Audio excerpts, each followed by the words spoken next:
إن الحمد لله نحمده ونستعينه ونستغفره ونعوذ بالله من شرور أنفسنا ومن سيئات أعمالنا من يهده الله فلا مضل له ومن يضلل فلا هادي له وأشهد أن لا إله إلا الله وحده لا شريك له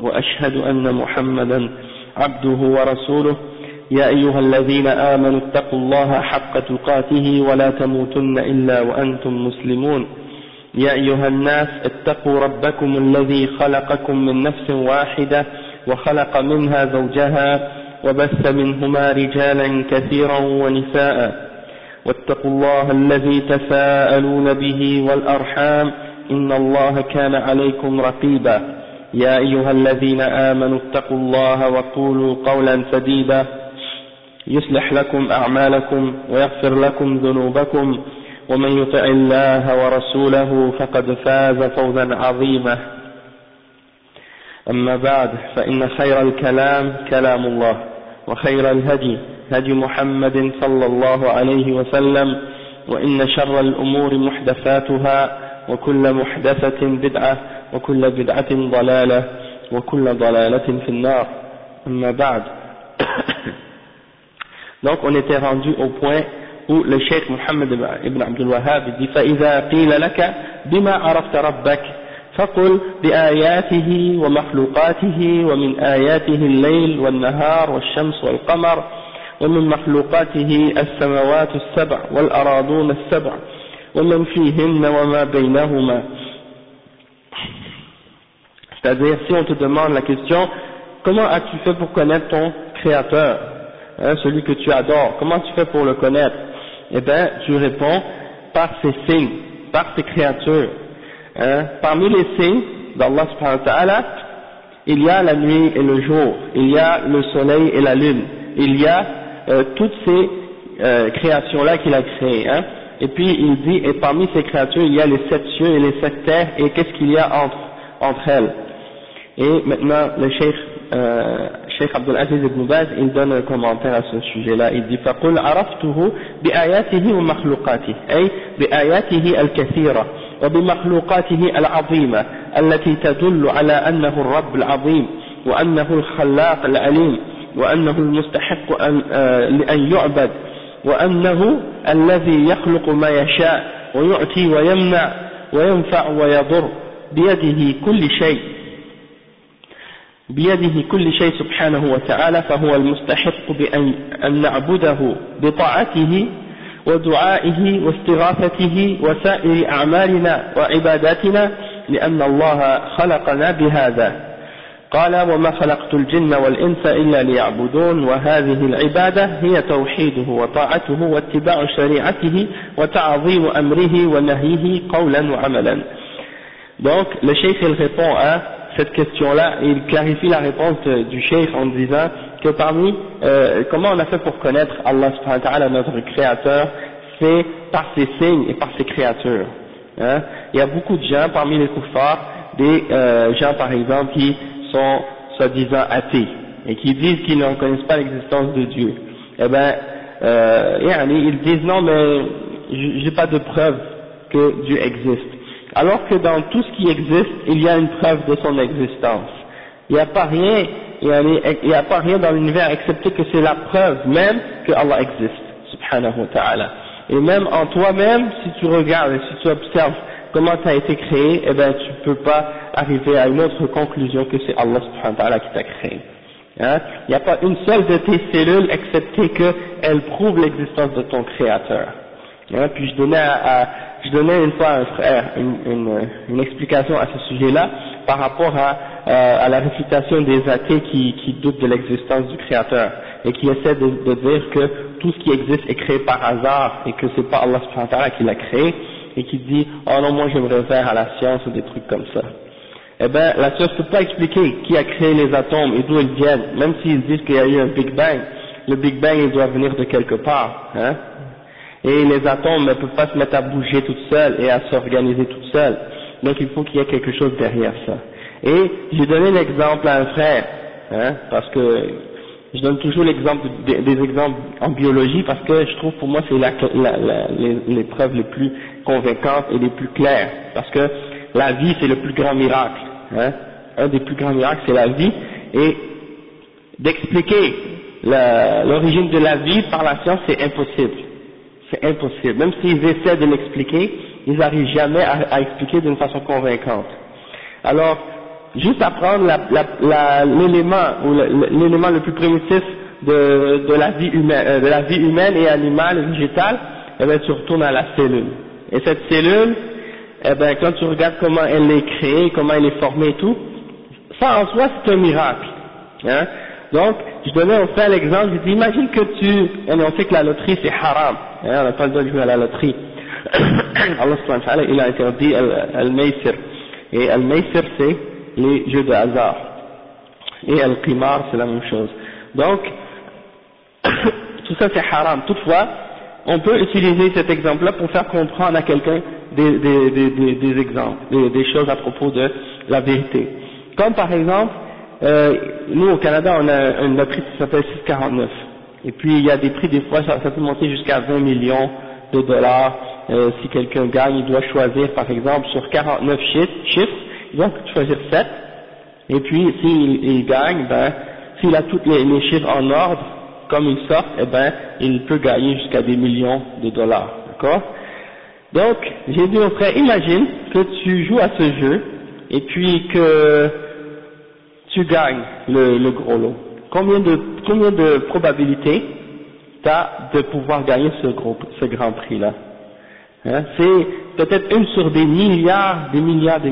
Hein? T'as vraiment peu de chances de gagner ce grand prix-là. Donc, j'ai dit, est-ce que tu es d'accord avec moi? Il me dit oui. J'ai dit d'accord. Maintenant, supposons qu'à chaque jour, tu achètes un billet, ou bien à chaque semaine, à chaque fois qu'il y a un prix, tu achètes un billet, et à chaque fois tu gagnes.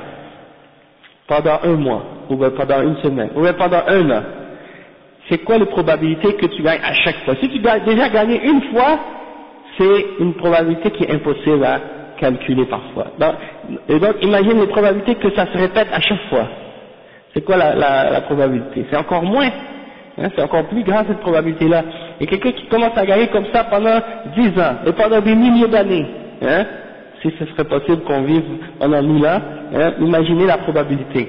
Donc, tout ça c'est comme si quelqu'un essaierait de jouer au hasard de cette façon-là. Et bien, la création, comment elle fonctionne? Juste une cellule qui se divise, qui se multiplie, hein, une cellule elle est 1, après elle se sépare, ça devient 2 cellules, après chacune de ces cellules-là se divise en 2 encore, et chacune de ces cellules-là se divise en 2, et puis ça s'organise, hein, les cellules du foie c'est pas les mêmes que les cellules du cœur, les cellules du cœur c'est pas les mêmes que les cellules des yeux, les cellules des yeux c'est pas les mêmes que les cellules du cerveau, chaque cellule elle connaît son rôle, les globules rouges elles ont leur rôle, les globules blancs elles ont leur rôle, et à la base elles viennent toutes d'une même cellule souche, hein, et qui se transforme et qui adopte un rôle différent pour chaque organe dans lequel elle va travailler. Donc tout ça c'est des choses qui te font réfléchir. Le soleil qui se lève tous les jours, hein, c'est comme si tu gagnes à la loterie tous les jours. Parce que c'est quoi la probabilité que le soleil il change pas de trajectoire ou bien qu'il sorte, hein, ou qu'il n'y a pas quelque chose qui vienne le faire sortir de son orbite puis qu'il cesse de se lever comme il se lève aujourd'hui. Nous on a pris l'habitude que ça se passe de cette façon-là tous les jours, puis on se pose même plus de questions. Hein, le soleil se lève le matin, il dit ah il s'est levé aujourd'hui comme hier et comme avant-hier et c'est toujours comme ça. Mais pourquoi ça reste? Qu'est-ce qui fait en sorte que ça continue de cette façon? C'est Allah subhanahu wa ta'ala. Mais eux ils veulent nier ça et ils essaient de jouer, de déformer ou d'interpréter la création d'une autre façon. Donc tout ça, en réalité, c'est des gens qui ont de l'orgueil dans le cœur. Les athées, c'est des gens qui ont de l'orgueil dans le cœur, qui savent la vérité, hein, ils savent que c'est Allah subhanahu wa ta'ala qui a créé tout ça et qui est le maître de tout ça, et ils le savent avec conviction dans leur cœur, mais par orgueil et arrogance, ils refusent de l'accepter.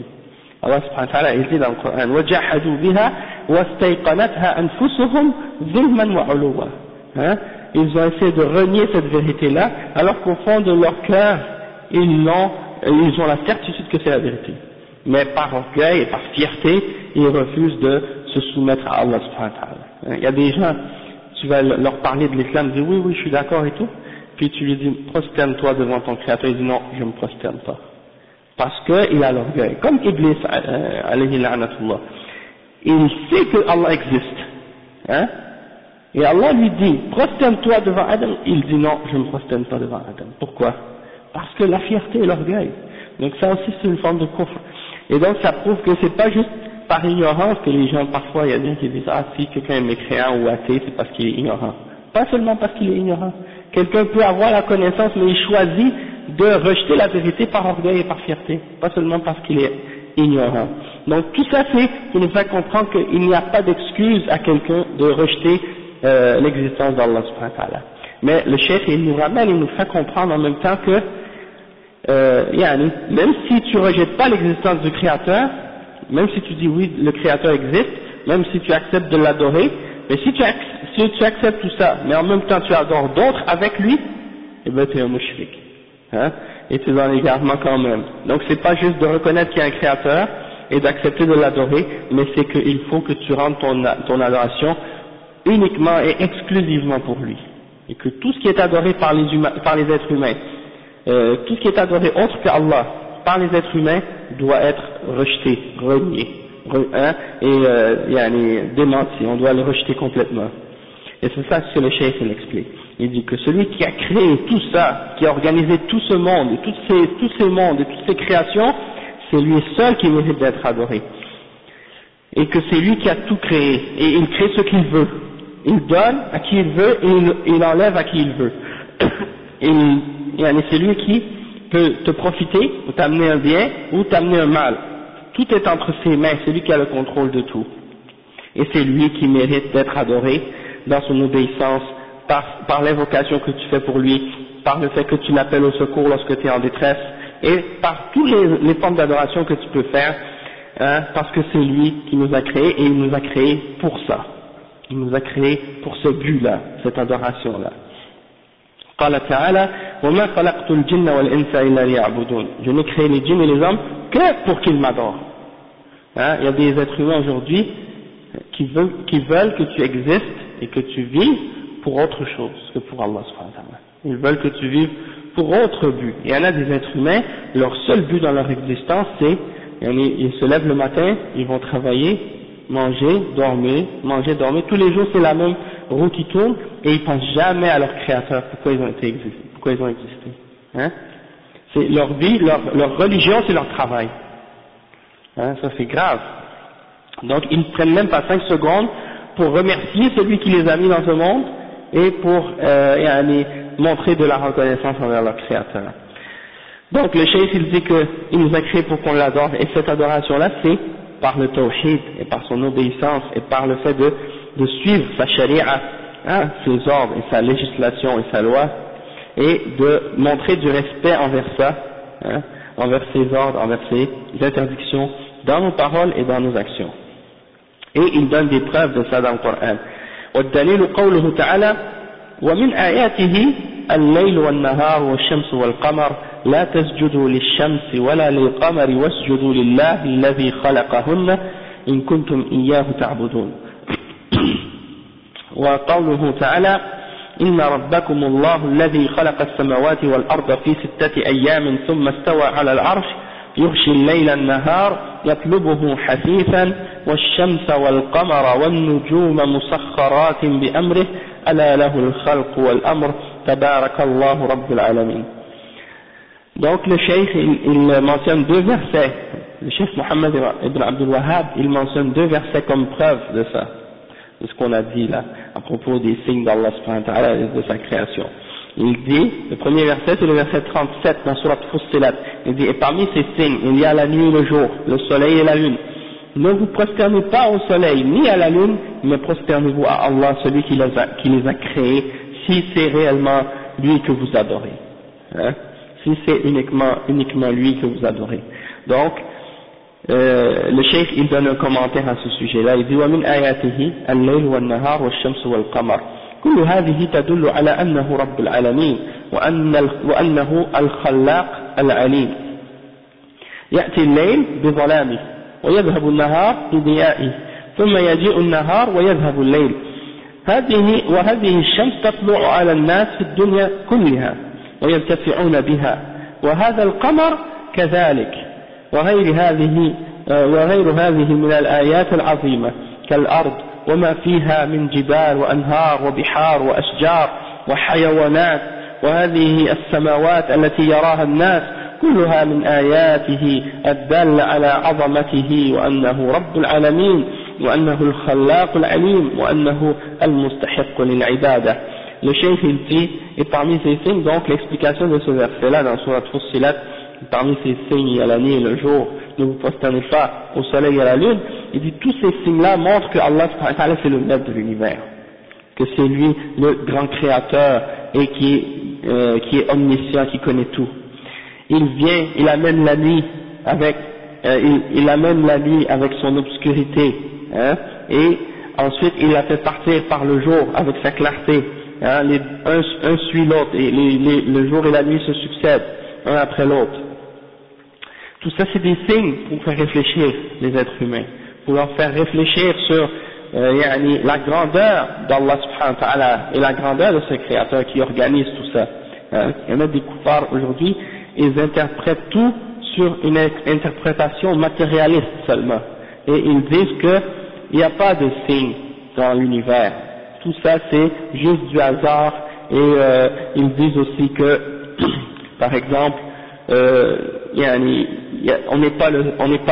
tout ce qui existe n'est pas créé pour nous, c'est-à-dire on n'est pas le centre de l'univers, ils disent toujours ça, on n'est rien, en voulant dire que c'est pas pour nous que tout ça est là, on est là, et puis ça c'est là, et puis c'est tout, il n'y a pas de sagesse derrière ça, hein, et on voit que c'est faux, quand on observe la nuit et le jour, hein, on voit qu'il y a une sagesse dans le fait qu'il y a un jour et qu'il y a une nuit, qu'il y a un soleil, qu'il y a qu'il y a une lune la nuit, hein, pour que les hommes puissent se reposer la nuit, pour que les gens puissent vivre le jour et faire leurs activités, hein, pour que le soleil puisse nourrir les plantes et pour que toute la vie puisse avoir leur énergie et tout ça. Ça c'est Allah qui a créé ça, et c'est Allah qui fait que ces choses-là sont comme ça, pour le bien des êtres humains, pour le bien des créatures, hein. Il y a une sagesse derrière ça, ça se passe pas tout seul comme ça, hein. Et il y en a aussi par exemple les événements qui se produisent dans la créature, il nie que celui qui est derrière tous ces mouvements-là et toutes ces choses-là, c'est Allah subhanahu wa ta'ala. Comme lorsqu'il y a un tremblement de terre, ils essaient de dire que ah non, c'est les plaques tectoniques qui se cognent les unes les autres, puis ça produit un tremblement de terre. C'est pas parce que les gens de telle région ils ont fait tel péché ou des trucs comme ça, ou parce qu'ils ont mécru que Allah les a punis. Non, c'est pas vrai. Donc ils essaient de déformer la réalité et d'attribuer les mouvements de la création à autre que Allah subhanahu wa ta'ala, en voulant dire que c'est pas Allah qui contrôle le monde de la création, c'est uniquement le monde qui se contrôle tout seul, puis qui s'organise tout seul, puis la terre qui tremble comme elle veut, et les volcans qui explosent comme ils veulent, et les tornades qui frappent comme elles veulent, et tout ça se passe tout seul sans que Allah ait un contrôle là-dessus. Alors que Allah nous dit le contraire dans le Coran. Il nous dit qu'il n'y a rien qui touche les êtres humains excepté que c'est Allah subhanahu wa ta'ala qui le contrôle, et qui l'a écrit, et qui l'a prédestiné. Hein? Donc il faut croire que tout ça c'est entre les mains d'Allah, et qu'il frappe les peuples qui ont désobéi à Allah subhanahu wa ta'ala par toutes sortes de punitions par la nature. Hein? C'est pas la nature qui est libre de faire ce qu'elle veut et qui a une connaissance et une volonté d'elle-même.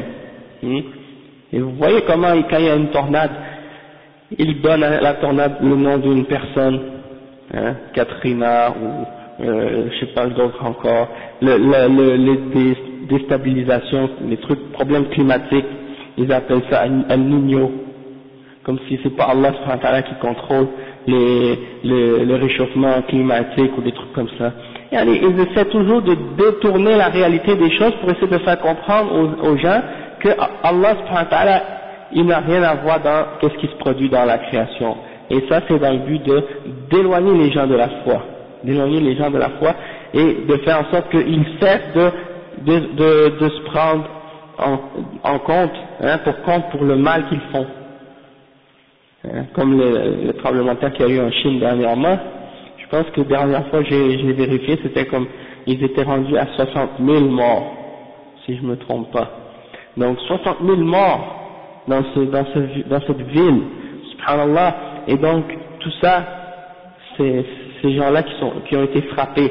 Allah subhanahu wa ta'ala, c'est lui qui a prédestiné ça pour une sagesse, hein, pour punir un peuple qui a rejeté la foi en Allah subhanahu wa ta'ala, hein, et qui méritait ce châtiment-là. Donc c'est de cette façon-là. Quand dans le passé on lit dans le Coran plein d'histoires de prophètes, leurs peuples ont désobéi, ils ont refusé de croire aux messagers, ils ont adoré autre qu'Allah, Allah les a frappés par toutes sortes de châtiments. Et ça c'est la même chose aujourd'hui. Hein? Il y en a qui pensent que ça c'était juste dans le temps des prophètes, et qu'aujourd'hui non, ça fonctionne plus comme ça. Et ça c'est faux, il n'y a pas de différence. La façon comment Allah frappait les peuples auparavant et comment il frappe les gens aujourd'hui, c'est la même chose. Hein? Donc ça c'est très important de comprendre ça. Et donc il dit, tout ce qui est dans le ciel, il faut voir ça comme étant des signes, des grands signes d'Allah subhanahu wa ta'ala, tout ce qu'Allah a créé, les montagnes, les rivières, les océans, les arbres, les animaux, hein, toutes ces choses-là, les gens les voient, hein, ce sont tous des signes qui montrent la grandeur d'Allah subhanahu wa ta'ala, et qu'il est le maître du monde, et qu'il est le grand créateur, omniscient, qui a la connaissance de tout, et que c'est lui qui mérite, c'est lui seul qui mérite l'adoration. Ensuite il dit, وَلِهَذَا قَالَ, et c'est pour ça qu'il dit, et parmi ces signes, وَمِنْ آيَاتِهِ اللَّيْلُ وَالنَّهَارُ وَالشَّمْسُ وَالْقَمَرُ لَا تَسْجُدُوا لِلشَّمْسِ وَلَا لِلْقَمَرِ وَاسْجُدُوا لِلَّهِ الَّذِي خَلَقَهُنَّ إِن كُنتُمْ إِيَّاهُ تَعْبُدُونَ. C'est-à-dire, regardez, parmi les signes d'Allah, il y a la nuit et le jour, il y a le soleil et la lune. Est-ce que c'est le soleil qui vous a créé? Non. Est-ce que c'est la lune qui vous a créé? Non. Est-ce que la lune s'est créée elle-même? Non. Est-ce que c'est le soleil qui s'est créé lui-même? Non. Est-ce que c'est, donc, tout ça, vous dites non. Est-ce que vous êtes créé vous-même? Non. Est-ce que vous avez créé la terre et le ciel? Non. Alors dans ce cas-là, adorez celui qui vous a créé, pas ces choses-là. Vous adorez la créature, vous oubliez le créateur. Alors c'est ça l'argument qu'il y a dans ce verset-là. C'est pour dire, يعني لا تعبدوا هذه المخلوقات بل اعبدوا الذي خلقها وأوجدها سبحانه وتعالى فهو المستحق بأن يذل له العبد ويخضع له ويطيع أوامره وينتهي عن نواهيه سبحانه وتعالى تعظيما وتقديسا له وخوفا منه ورغبة فيما عنده. Il dit, n'adorez pas ces créatures-là, mais adorez le Créateur, hein, celui qui les a créés et qui les a fait apparaître à partir de rien, hein, et c'est lui qui mérite l'adoration, c'est lui qui mérite qu'on s'humilie vers lui et qu'on se soumette à lui en humilité et qu'on l'obéisse et qu'on obéisse à ses ordres et qu'on s'abstienne de qu'est-ce qu'il nous a interdit, hein, par respect pour lui et par disons pour lui montrer notre respect envers lui et par crainte pour lui et par amour pour qu'est-ce qu'il a préparé pour nous et pour ce qu'il nous donne. Donc tout ça c'est l'explication par rapport à ce verset. Après il dit wa qawluhu ta'ala inna rabbakumullah, et votre Seigneur c'est Allah subhanahu wa ta'ala, celui qui a créé les cieux et la terre en 6 jours puis qui s'est élevé au-dessus de son trône, au-dessus du trône. Il couvre la nuit par le jour, yughshi al-layla an-nahar, et ils se suivent rapidement les uns les autres, et le soleil et la lune et les étoiles sont toutes soumises au commandement d'Allah, et c'est à lui qu'appartient la création et le commandement et l'ordre. Alors qu'il soit béni le Seigneur des mondes. Le Cheikh explique ce verset là, il dit wa qala subhanahu inna rabbakum Allah, certes votre créateur ou votre Seigneur c'est Allah. يعني أن ربكم أيها العباد من الجن والإنس هو الله وربكم يعني خالقكم وهو معبودكم الحق وحده لا شريك له. Le Cheikh dit oui, vous tous les créatures, les serviteurs, que vous soyez des djinns ou des hommes, votre créateur c'est Allah subhanahu wa ta'ala. Quand Allah dit votre Rabb, ça veut dire votre créateur. C'est lui que vous devez adorer en vérité, parce que c'est lui seul qui est celui qui mérite d'être adoré. Et wahdahu la sharika lah, il n'a pas d'associé, hein, lui seul que vous devez adorer, et il n'a pas de partenaire dans sa création. Hein, il n'a pas des associés. Comme nous les êtres humains, on a des partenaires dans des compagnies ou dans des affaires qu'on fait. Hein, on a des associés, des alliés dans nos compagnies ou dans nos projets économiques ou autres. Lui, Allah subhanahu wa ta'ala, non, il n'a pas de partenaire dans la création. C'est lui qui est tout seul. Il a créé tout seul. Donc c'est lui seul qui mérite l'adoration. Il dit الذي خلق السماوات والأرض في 6 أيام ثم استوى على العرش ثم ارتفع على العرش وعلى فوقه سبحانه وتعالى فعلمه في كل مكان وهو فوق العرش فوق جميع المخلوقات. Le cheikh il dit c'est lui qui a créé les cieux et la terre en 6 jours, puis il s'est élevé au-dessus de son trône. C'est ça ce que ça signifie, il s'est élevé au-dessus de son trône. Et ça c'est la aqidah que chaque musulman doit avoir. C'est la aqidah qui est supportée par le Coran, qui est supportée par la Sunna, qui est supportée par les paroles des Sahaba, par les paroles des tabi'in et des imams de l'islam, et c'est la aqidah de tous les prophètes que Allah a envoyés, que Allah est au-dessus de son trône. Il n'est pas mélangé avec sa création, il ne fait pas partie de sa création, contrairement aux chrétiens qui disent que Dieu est entré en Jésus ou qu'il est incarné en l'homme, ou les hindous qui croient qu'il y a plein d'avatars, que Dieu rentre dans des êtres humains ou dans des choses, ou que Dieu est tout, et que tout est Dieu, comme les soufis qui croient en wahdatul wujud. Tous ces gens-là ont dévié dans la croyance au sujet d'Allah subhanahu wa ta'ala, ou comme les Jahmiya qui nient l'existence d'Allah ou qui nient les attributs et les noms d'Allah subhanahu wa ta'ala et qui disent que Dieu est dans tout et tout, hein, et partout. Donc ça c'est une fausse aqidah qui est détruite par le Coran. Allah subhanahu wa ta'ala dit qu'il est au-dessus de son trône, hein, et au-dessus de toute sa création. Donc c'est ça notre aqidah. Et le cheikh il dit wal arsh saqf al makhluqat wa huwa a'la al makhluqat wallahu fawqahu. Allah subhanahu wa ta'ala il est au-dessus de son trône. Et le trône c'est comme le toit par rapport à toutes les créatures, hein, c'est comme le toit par rapport à toutes les créatures.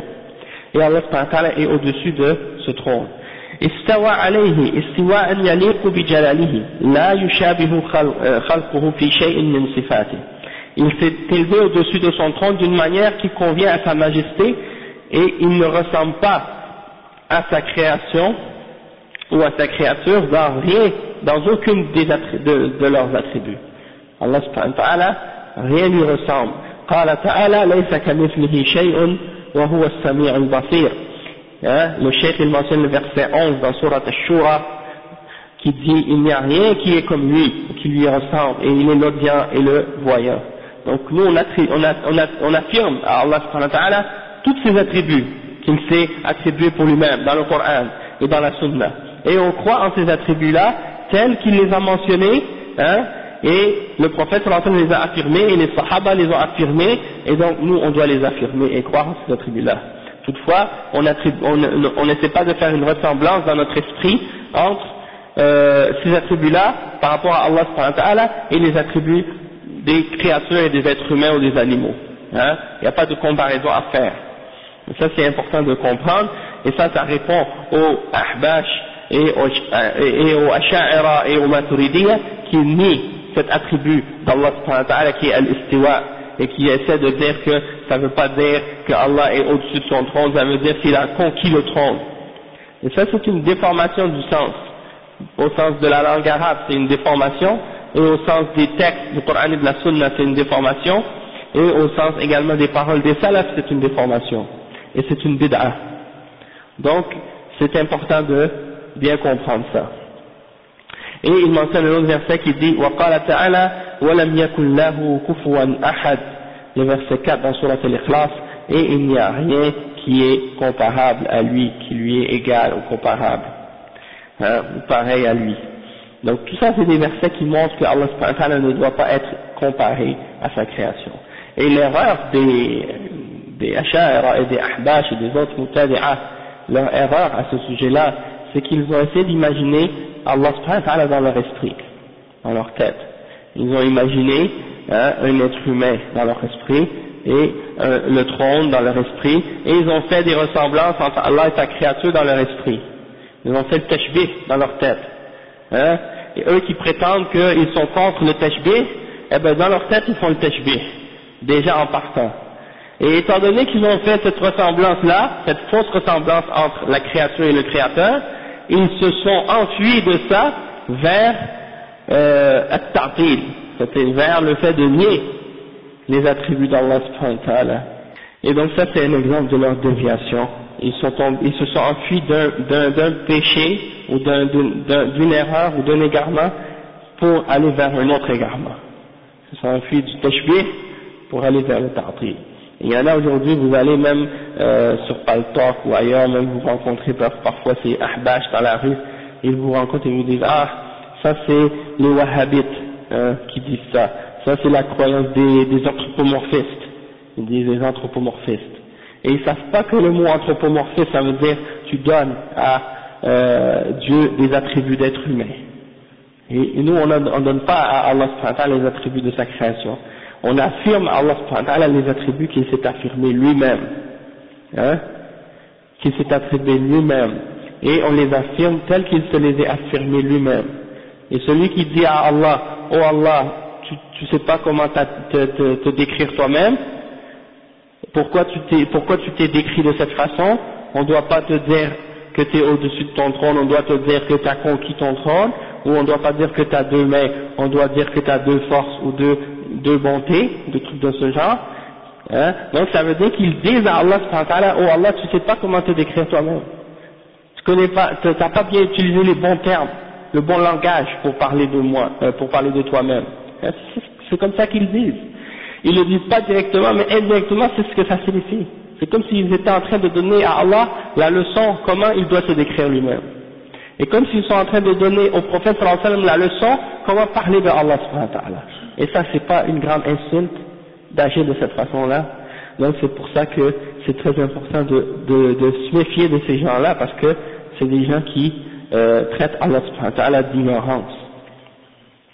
وقوله يغشي الليل النهار يطلبه حثيثا يغطي هذا بهذا وهذا بهذا يطلبه حثيثا أي سريعا وكل واحد يطلب الآخر فإذا انتهى هذا دخل هذا وهكذا حتى تقوم الساعة. Le cheikh il dit donc le verset et il couvre la nuit par le jour, et ça veut dire qu'il couvre la nuit par le jour et le jour par la nuit. Donc ça suit comme ça, yatlubuhu hafifan, un court derrière l'autre et essaie d'attraper l'autre, bien suit l'autre, et ça se passe, tout ça se passe rapidement, le jour arrive, la nuit s'en va, la nuit arrive, le jour s'en va, donc ça se passe rapidement comme ça, et c'est ça, hafifan ça veut dire sari'an, ça veut dire rapidement, ok, et ça va durer comme ça jusqu'à ce que l'heure du jugement soit établie. والشمس والقمر أي وخلق الشمس والقمر والنجوم وخلقها مسخرات أو خلقها مسخرات بأمره ومطيعات مذلات لأمره سبحانه وتعالى. Le soleil et la lune sont des créatures, de même que les étoiles également. Allah les a créées et les a assujetties à son commandement. Elles sont soumises à son commandement et elles obéissent avec humilité à tous ses ordres. ثم قال سبحانه ألا له الخلق والأمر فالخلق له والأمر له وهو الخلاق الذي لا يخالف أمره الكوني الذي هو نافذ في الناس. Donc le cheikh il dit que la création appartient à Allah subhanahu wa ta'ala et le commandement appartient à Allah subhanahu wa ta'ala, et c'est lui le créateur, et quand il donne un ordre dans sa création, il n'y a rien qui peut s'opposer à cet ordre-là. Lorsqu'il décide de quelque chose dans sa création, il n'y a rien qui peut aller contre ce qu'il a décrété dans sa création. Donc son jugement, son verdict est exécuté, il est automatiquement exécuté. Il n'y a rien qui peut s'opposer à la puissance et à la volonté d'Allah subhanahu wa ta'ala ou à son commandement. Et donc ça c'est qu'est-ce qu'on appelle al-amrul kawni, l'ordre d'Allah subhanahu wa ta'ala dans sa création, contrairement, par opposition à al-amru al-shar'i. Al-amru al-shar'i c'est son ordre qui a rapport avec la révélation, l'ordre qu'il a donné aux hommes à travers ses messagers et ses prophètes.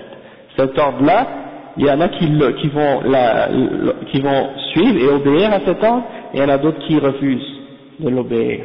Ça c'est al-amr al-kawn shari. Mais l'ordre qui est dans la création, personne ne peut s'y opposer. Allah décide quelque chose. D'accord? Donc ça c'est à ce point-là. Après le cheikh il dit كما قال تعالى إنما أمره إذا أراد شيئا أن يقول له كن فيكون. Le verset 82 dans Surat Yasin. Lorsque Allah subhanahu wa ta'ala veut quelque chose, eh ben, il n'a qu'à lui ordonner d'être et elle est. Il n'a qu'à dire soit et elle est. Donc c'est comme ça que Allah fonctionne, c'est comme ça qu'Allah crée. C'est de là que ça vient al-kawniyya. Il fait qu'il dit kun, fayakun. Il dit soit et c'est. Et après il dit وقوله وما أمرنا إلا واحدة كلمح بالبصر. Et dans le verset 50 dans Surat Al-Qamar, Allah subhanahu wa ta'ala dit et notre commandement c'est un seul commandement comme un clignement de l'œil, ça veut dire Allah subhanahu wa ta'ala il n'a qu'à ordonner et puis ça y est, donc ça c'est il dit fa'amrullah al-kawni al-qadari la radda lahu. Donc le commandement d'Allah subhanahu wa ta'ala dans sa création qui est dans sa prédestination, il n'y a rien qui ne peut l'opposer. Okay. ولهذا قال ألا له الخلق والأمر تبارك الله رب العالمين. Et c'est pour ça qu'il dit c'est à lui qu'appartient la création et l'ordre, et qu'il soit béni le Seigneur des mondes, le Créateur des mondes. قال تبارك يعني بلغ في البركة والنهاية, c'est l'extrême de la bénédiction. يعني وهي صيغة لا تصلح إلا لله. On ne peut pas dire tabaraka excepté à propos d'Allah subhanahu wa ta'ala, pour Allah subhanahu wa ta'ala. فلا يقال للعبد تباركت يا فلان, هذا لا يصلح, وإنما هو خاص بالله كما قال تعالى تبارك الذي بيده الملك. C'est-à-dire que la forme, quand on dit tabarak, c'est une forme qui exprime, disons, le top, l'extrême de la baraka. Et donc, cette forme-là ne peut être utilisée que pour Allah subhanahu wa ta'ala. Tu ne peux pas dire à propos d'un être humain ou d'une personne, tabarakta. Ça se dit pas à une créature. Ça se dit seulement à propos d'Allah subhanahu wa ta'ala, comme Allah il dit dans le verset 1 dans Surat Al-Mulk, tabaraka alladhi biyadihi al-mulk. Que béni soit celui dans la main de qui est le royaume. وإنما يقال للمخلوق بارك الله في فلان أو فلان مبارك. On peut dire à propos d'une créature, par exemple pour une créature on dit que Allah te bénisse toi un tel, ou bien que tu sois béni, que tu sois mubarak. Mais أما تباركت فإنها لا تصلح إلا لله وحده. En ce qui concerne de dire à quelqu'un tabarakta, ça on peut pas dire ça excepté d'Allah subhanahu wa ta'ala.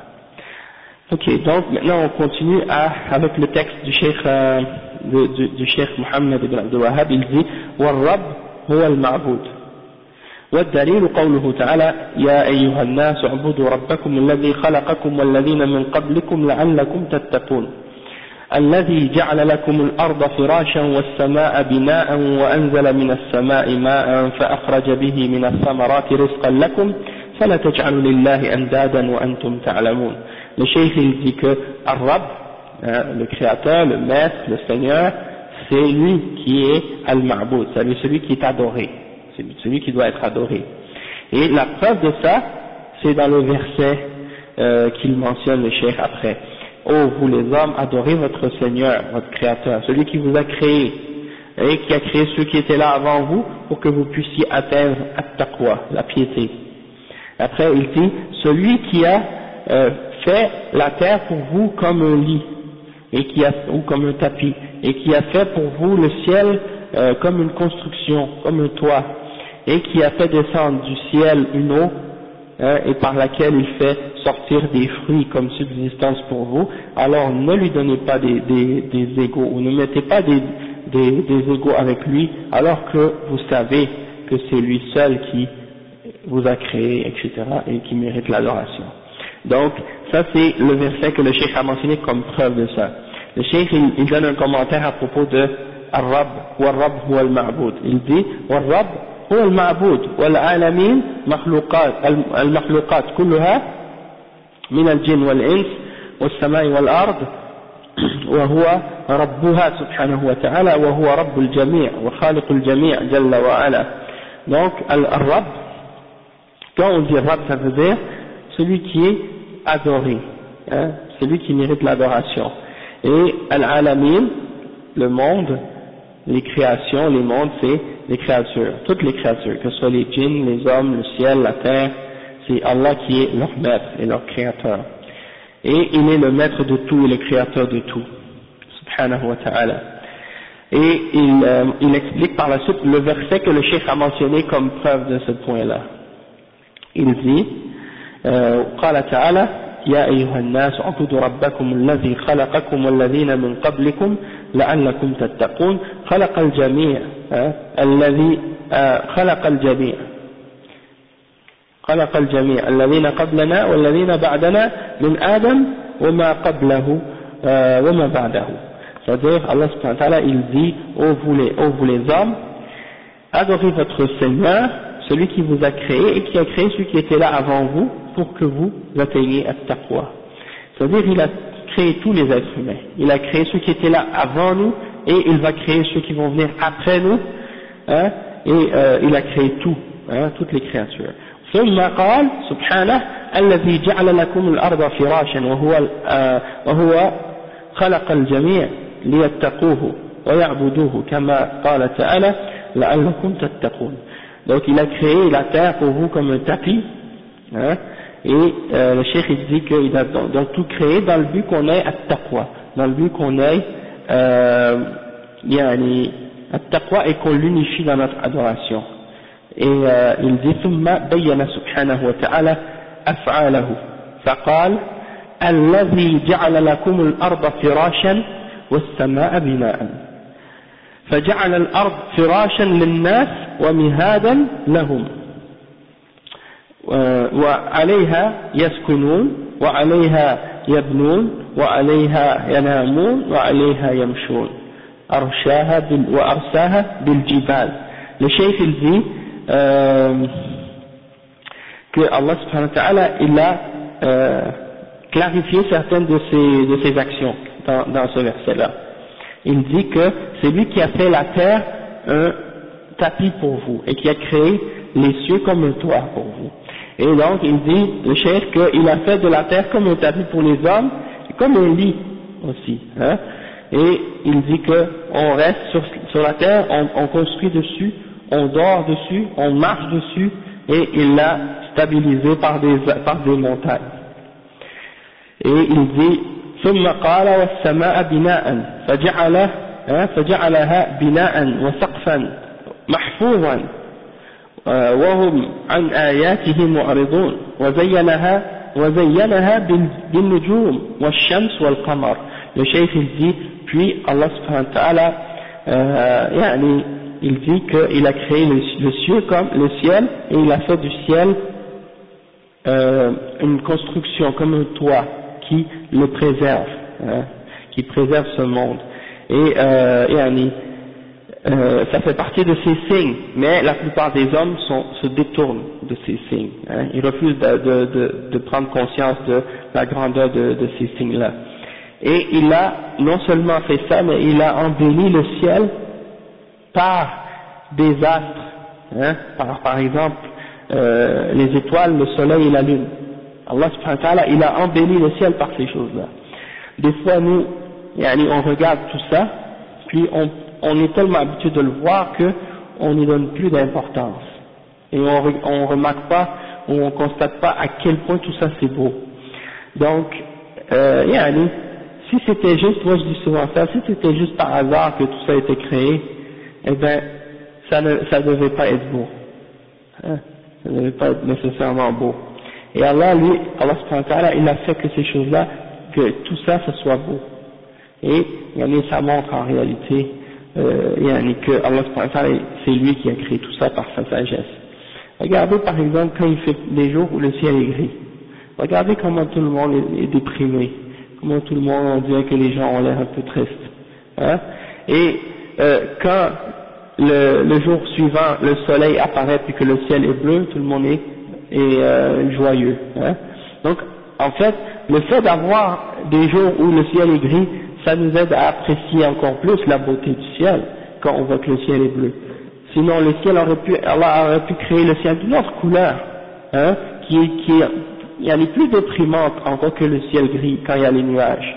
Et ça nous fait réfléchir sur le fait que Allah subhanahu wa ta'ala, il a tout créé par une sagesse et pour un bien, hein, et que des fois même, je me rappelle, j'étais en Arabie Saoudite quand j'étudiais là-bas, et là-bas le ciel est bleu tous les jours, et le soleil est fort tous les jours. Alors nous on regarde le ciel puis on dit, subhanallah, j'aimerais qu'il y ait des nuages aujourd'hui. Hein? J'aimerais qu'il y ait des nuages aujourd'hui pour avoir un peu de fraîcheur et pour me sentir plus au frais, plus que ce soit moins chaud.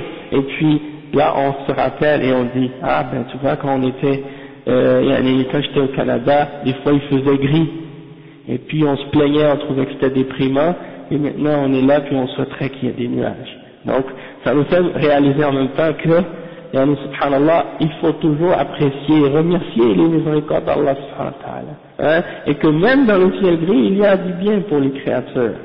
Donc tout ça c'est des exemples pour nous faire réfléchir. Et ensuite qu'est-ce qu'il dit? Il dit وأنزل من السماء ماء أي من السحاب فأخرج به من الثمرات رزقا لكم أنواع الأرزاق في كل مكان يحيي الله به الأرض بعد موتها. Allah subhanahu wa ta'ala, il a fait descendre du ciel en voulant dire les nuages, parce que bien entendu il n'y a pas d'eau qui tombe du ciel sauf si c'est des nuages. Et des fois en arabe on utilise le mot sama pour désigner le ciel ou les nuages, tout ce qui est en haut de nous. Tout ce qui est en haut de nous on appelle en arabe sama, et même la pluie on l'appelle sama des fois. Après il dit wa min as-sahab, c'est-à-dire c'est des nuages, et il fait sortir à cause de cette pluie là, il fait sortir des fruits de la terre qui sont comme une subsistance pour nous. Tout a été calculé par Allah subhanahu wa ta'ala, il n'a rien laissé au hasard, hein? Il a fait qu'il y a des fruits pour qu'on puisse les manger, subhanallah. Regardez ces fruits là, comment ils sortent de l'arbre, comment ils sortent de la terre. Ils ont une pelure, hein, vous êtes éplucheurs. En tout cas, mes frères ils m'ont corrigé à Paris quand j'ai dit pleure. En tout cas, c'est pour dire, le fruit est protégé par une épluchure ou une pleure, pour pas que les bêtes viennent pour manger, ou bien pour pas qu'elles pourrissent, hein, du moment que tu ouvres la banane ou le fruit, et puis là tu vois qu'elle commence si tu la laisses trop longtemps, tu vois qu'elle commence à pourrir et tout. Tandis que quand il y a la pleure, ça la protège. Hein, Allah il a créé ça dans son enveloppe, il sort de là, il est déjà enveloppé, naturellement. Donc tout ça c'est pour nous qu'il a fait ça, Allah subhanahu wa ta'ala, pour nous, pour les animaux. Donc c'est pour nous faire réfléchir aussi, tout ça c'est des signes. Il ne nous a pas mis là sur la terre comme ça avec rien, juste des roches, hein, puis on n'a rien à manger, rien à boire. Non, il a créé pour nous tout ce qu'on a besoin pour vivre sur cette terre. Et ça c'est pour qu'on soit reconnaissant envers lui, puis qu'on sache que c'est lui le créateur. Il n'a pas rien fait sans calculer les choses. Donc celui qui voit tout ça avec ses yeux, puis qui reste aveugle et qui refuse d'adorer son créateur, c'est parce que il n'a pas de conscience, hein. Allah musta'an. C'est pour ça que Allah subhanahu wa ta'ala, quand il parle des kuffars, il dit souvent qu'ils sont comme des animaux, comme des bêtes. Hein, les animaux, ils ont des yeux, ils ont des oreilles, ils ont un cœur, mais est-ce qu'ils réfléchissent? Hein, est-ce que quand tu lui parles, est-ce qu'il comprend? Non. Tu lui parles, tu peux parler avec, tu peux prendre le sous le salade, tu le lis à un chat, il va rien comprendre, hein? Tu vas lui faire voir tous les signes, il va rien comprendre, lui, il pense juste manger, dormir, c'est tout. Eh ben, c'est comme ça, il y a des êtres humains qui sont comme ça. Hein? Il voit tous les signes d'Allah, ça veut rien dire pour lui, il veut rien savoir. Hein? Donc c'est pour ça, subhanallah. Et donc, le cheikh il dit que, donc Allah subhanahu wa ta'ala, il a fait sortir pour nous toutes ces choses-là, ces créations-là, ces fruits-là. Et il dit وأنزل من السماء ماء أي من السحاب, on a dit. Après il dit il fait tomber la pluie, hein, فأخرج به من الثمرات رزقا وأنواع الأرزاق في كل مكان, et il fait revivre la terre après sa mort, hein. Tu vois, ça peut être la terre la plus aride, la plus sec, hein, et tu fais tomber la pluie dessus et tu vois des choses qui sortent, des fleurs, des herbes, pardon, de la nature qui sortent de la terre. Donc c'est pour vous dire que Allah subhanahu wa ta'ala, il est capable de faire revivre les choses après leur mort. Et il dit وقال تعالى فلا تجعلوا لله أندادا وأنتم تعلمون أشباها ونذراء وتعبدونها معه لا صنما ولا جنا ولا ملكا ولا غير ذلك. Le cheikh il dit, puis Allah subhanahu wa ta'ala il dit, et donc ne mettez pas avec Allah des andad alors que vous savez. Et les andad c'est quoi? C'est des semblables, hein, des égaux. Ne donnez pas à Allah des égaux ou des semblables dans l'adoration que vous adorez avec lui, ni des idoles, ni des djinns, ni des anges, ni autre chose parmi les créatures. فالعبادة حق لله أو حق الله وحده ليس له نديد ولا نظير ولا مثيل بل هو الإله الحق. وكان المشركون يتخذون له الأنداد والنظراء أو النظائر والأمثال من الأصنام والجن والملائكة يعبدونهم من دون الله ويستغيثون بهم فأنكر الله عليهم ذلك وبين أن هذه المخلوقات ليس لها حق في العبادة ولا قدرة لها على شيء إلا بإذن الله سبحانه وتقدير إلا بتقديره إلا بإذنه سبحانه وتقديره. Donc il dit le cheikh que l'adoration c'est un droit qui appartient uniquement à Allah subhanahu wa ta'ala. Il n'a pas d'égo, il n'a pas de semblable, il n'a pas de pareil, hein, et il dit que c'est lui, celui qui mérite l'adoration seulement, en vérité. Et que les mushrikoun, eux, les idolâtres, ceux qui ont associé avec Allah subhanahu wa ta'ala, ils prennent avec Allah subhanahu wa ta'ala des égaux, des semblables, des pareils, parmi les idoles, parmi les djinns, parmi les anges, qu'ils adorent en dehors d'Allah subhanahu wa ta'ala, et auprès desquels ils recherchent le secours. Et donc Allah subhanahu wa ta'ala a nié ce qu'ils ont fait. Et il a clarifié que toutes ces créatures-là n'ont aucun droit à l'adoration et ils n'ont aucun pouvoir sur quoi que ce soit, excepté par la permission d'Allah subhanahu wa ta'ala et par sa prédestination.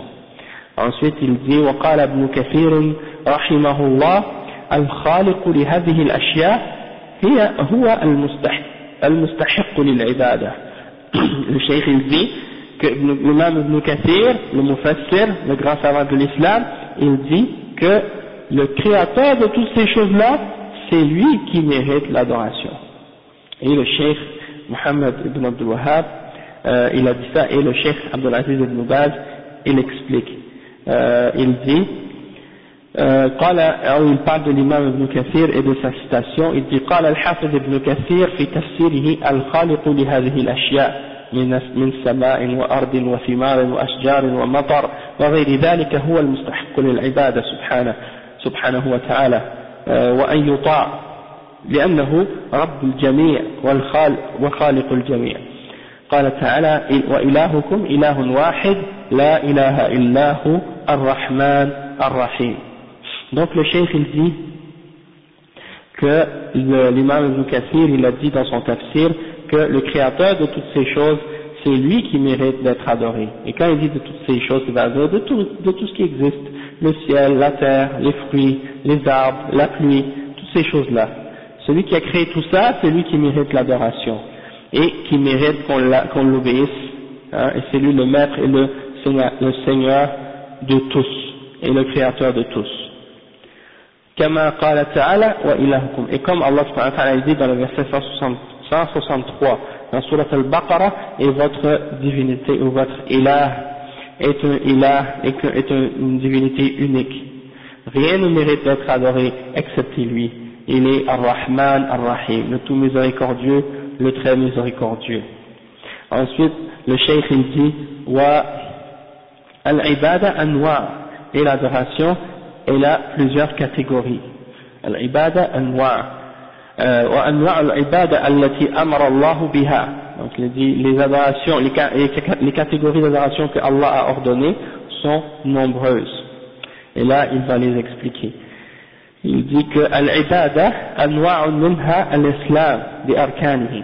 فكل ما أمر الله به من أعمال الإسلام عبادة من صلاة وصوم وغير ذلك. وهكذا الإيمان بأعماله الباطنة كالإيمان بالله وملائكته وكتبه ورسله واليوم الآخر والإيمان بالقدر خيره وشره وكذلك الخوف والمحبة والرجاء إلى غير ذلك. فكل ما يتعلق بالقلوب داخل في العبادة بل هو أعلى أنواع العبادة وأعظمها بل هو أعظمها أعلى أنواع العبادة وأعظمها. Le cheikh il dit que les adorations sont nombreuses. Parmi les formes d'adoration qui existent dans l'islam, il y a l'islam elle-même et ses piliers, comme Allah nous a ordonné de faire ces adorations-là de l'islam, c'est-à-dire la salat, le jeûne et les autres adorations. De même qu'il y a parmi les adorations al-iman, la foi, et toutes les actions du cœur, hein, comme par exemple de croire en Allah, de croire aux anges, de croire aux livres, de croire aux messagers, de croire en le jour dernier, de croire en la prédestination d'Allah subhanahu wa ta'ala, qu'est-ce qu'il a prédestiné de bien ou de mal pour nous. Donc tout ça, ça fait partie de la foi qui est dans le cœur, des actions du cœur, ok? C'est caché ça, cette foi-là. Et après, il y a aussi le fait d'avoir la crainte d'Allah subhanahu wa ta'ala, l'amour d'Allah subhanahu wa ta'ala, l'espoir en Allah subhanahu wa ta'ala. Tout ça, c'est des actions du cœur. Et elles ont toutes un lien avec le cœur. Donc ça prouve que فكل ما يتعلق بالقلوب داخل في العبادة. Tout ce qui a rapport avec ces actions du cœur là entre dans l'adoration. Elles ont rapport avec l'adoration et c'est en réalité les plus grandes formes d'adoration. Les plus grandes formes d'adoration, c'est pas les actions qu'on fait seulement avec le corps. Ça fait partie des formes d'adoration qui entrent dans la foi. Toutefois, les actions du cœur sont à la base. Les actions du cœur sont à la base de ça. Et c'est elles qui sont les plus importantes et les plus grandes. Le cheikh dit فالواجب على كل مكلف إخلاص العبادة لله وحده فلا يدعو مع الله الأنبياء ولا الأولياء ولا الأصنام ولا الأشجار ولا الأحجار لأن العبادة حق لله وحده. Le cheikh dit qu'est-ce qui est obligatoire pour chaque individu qui est responsable, hein, qui a atteint l'âge de la puberté, qui a toute sa raison, hein, et donc pour lui son obligation c'est d'adorer Allah lui seul, de ne pas adorer personne avec Allah subhanahu wa ta'ala ou d'invoquer autre que Allah subhanahu wa ta'ala avec Allah subhanahu wa ta'ala. Donc il ne doit pas invoquer ni les prophètes, ni les hommes pieux, ni les idoles, ni les arbres, ni les pierres, hein, parce que l'adoration c'est un droit qui revient uniquement à Allah subhanahu wa ta'ala.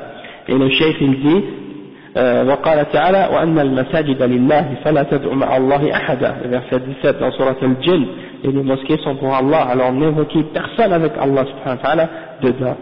Et il mentionne le verset 5 dans Surat al-Fatiha, le même verset qu'on a mentionné hier, hein, وإياك نعبد وإياك نستعين. C'est toi seul que nous adorons et c'est à toi seul que nous demandons de l'aide.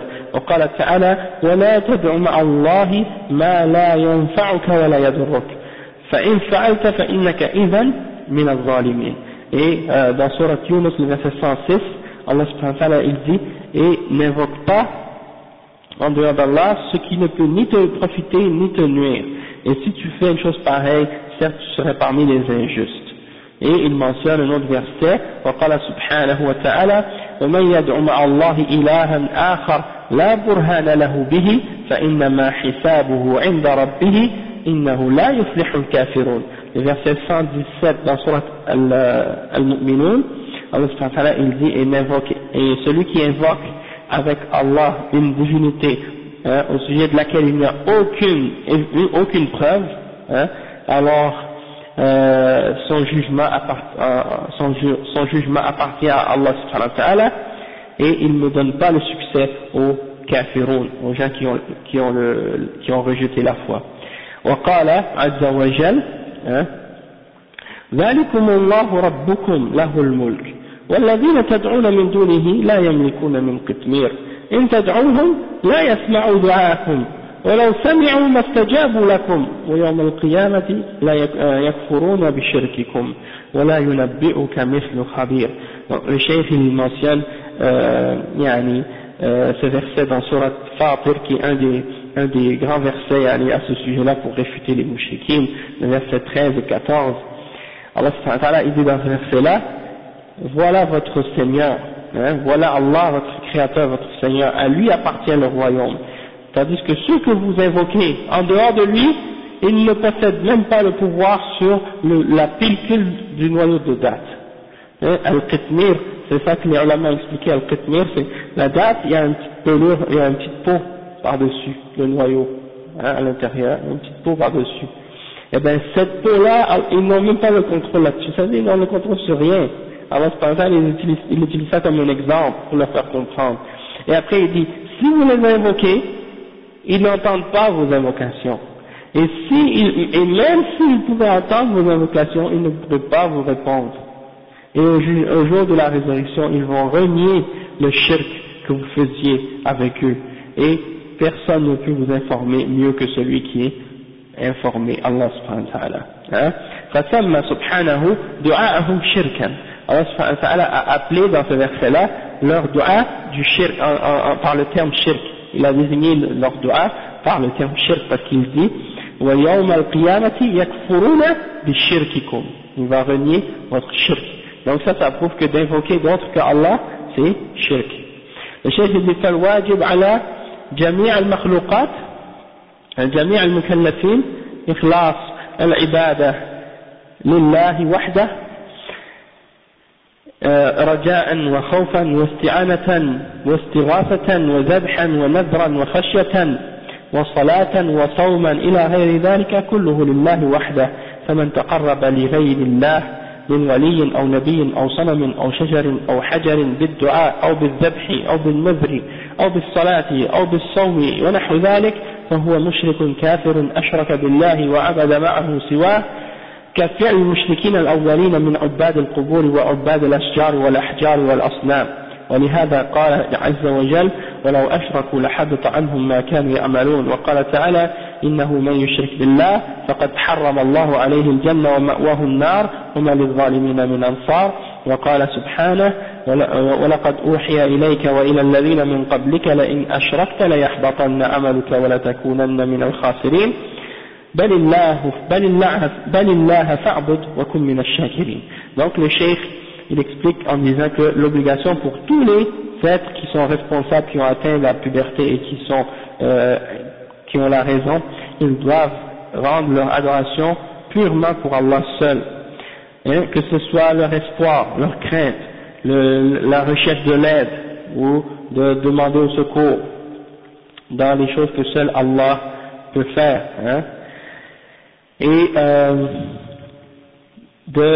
également le sacrifice et de faire des vœux et dans la crainte d'Allah subhanahu wa ta'ala, la salat, le jeûne et toutes les autres formes d'adoration, toutes ces adorations-là doivent être uniquement pour Allah seul, et quiconque se rapproche d'autres que Allah subhanahu wa ta'ala, que ce soit un wali, un homme pieux, ou un prophète, ou une idole, ou un arbre, ou une pierre, soit en faisant un dua, une invocation pour eux, ou en sacrifiant pour eux, ou en faisant un vœu, un nadr pour eux, ou en faisant une salat pour eux, ou un jeûne pour eux, ou des trucs de ce genre, alors c'est un mushrik, un kafir, qui a associé avec Allah subhanahu wa ta'ala, et qui a adoré d'autres avec Allah subhanahu wa ta'ala, de la même façon que les premiers mushrikines ont fait, comme les idolâtres qui adorent aujourd'hui les tombes, et qui adorent les pierres, et qui adorent les arbres, et qui adorent les idoles.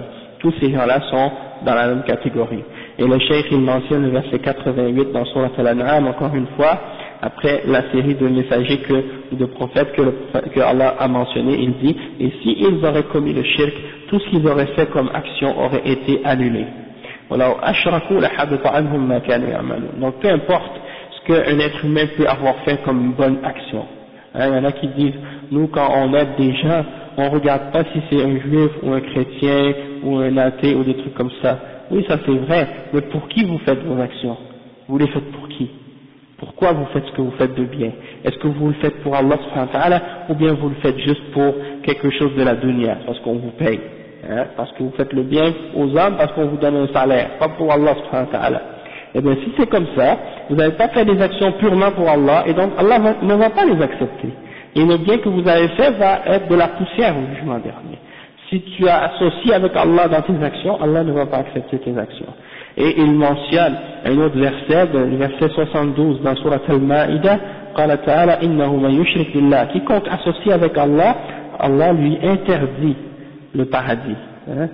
فقد حرم الله عليه الجنة, et sa destination sera l'enfer. ومأواه النار. Donc le shirk, c'est le pire des péchés, le plus grand de tous les péchés. C'est le seul que Allah ne pardonnera pas, comme on l'a expliqué hier. Si quelqu'un meurt sur le shirk sans se repentir, il est dans l'enfer pour l'éternité. Mais, bien entendu, si quelqu'un tombe dans le shirk, l'obligation pour lui c'est qu'il se repente, qu'il demande pardon à Allah, qu'il cesse de commettre le shirk et qu'il revienne à l'islam. Ça c'est ce qui est obligatoire pour lui.